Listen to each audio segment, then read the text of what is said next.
और मैं हूं गिरीश गेरोला और आप देख रहे हैं मेरू रेबार। उत्तराखंड विधानसभा चुनाव 2022 में बहुत खराब प्रदर्शन के बाद आम आदमी पार्टी से खास लोग भागने लगे हैं।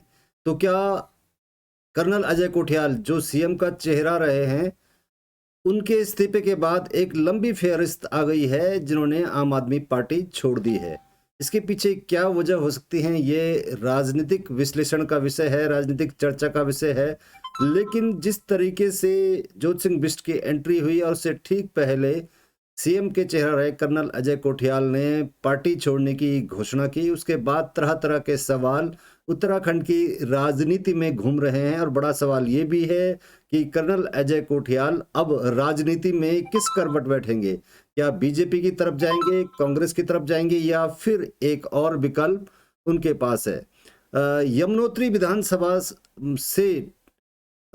विधानसभा से आम आदमी पार्टी के टिकट पर लड़ने वाले महामंत्री बीजेपी के, जिन्होंने बीजेपी से इस्तीफा दिया और उसके बाद आम आदमी पार्टी से विधानसभा का चुनाव लड़ा है, उन्होंने जो खास बातें कही हैं उस पर चर्चा करेंगे और ये भी देखेंगे कि कर्नल अजय कोठियाल की जो राजनीतिक भविष्य अब किस तरफ जा रहा है।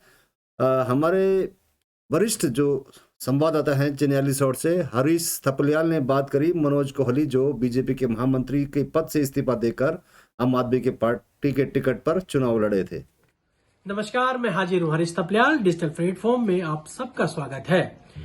जिस उम्मीद के साथ उत्तराखंड में आम आदमी पार्टी ने प्रवेश किया, एंट्री की, उसी उम्मीद के साथ आज उत्तराखंड में आम आदमी पार्टी के सीएम चेहरा रहे कर्नल अजय कोठियाल पार्टी छोड़कर चले गए हैं।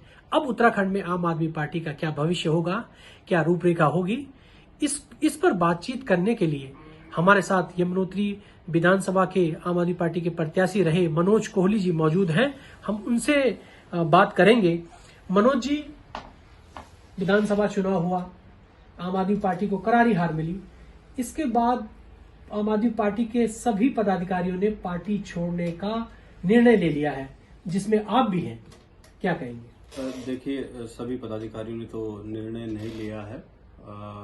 कर्नल साहब ने पार्टी छोड़ने का निर्णय लिया है और उनके साथ कुछ लोगों ने, जिनमें से हम लगभग 14 कैंडिडेट्स हैं जो जाने का जिन्होंने मन बनाया है, वो कर्नल साहब के सम्मान में हम लोगों ने ये मन बनाया है, क्योंकि हमने पार्टी उनको देखते हुए ज्वाइन की थी, क्योंकि हम देख रहे थे कि वो पूरे प्रदेश में पूरी निष्ठा से आम आदमी पार्टी को खड़ा करने का प्रयास कर रहे थे। और जिस तरह से एक सीएम कैंडिडेट की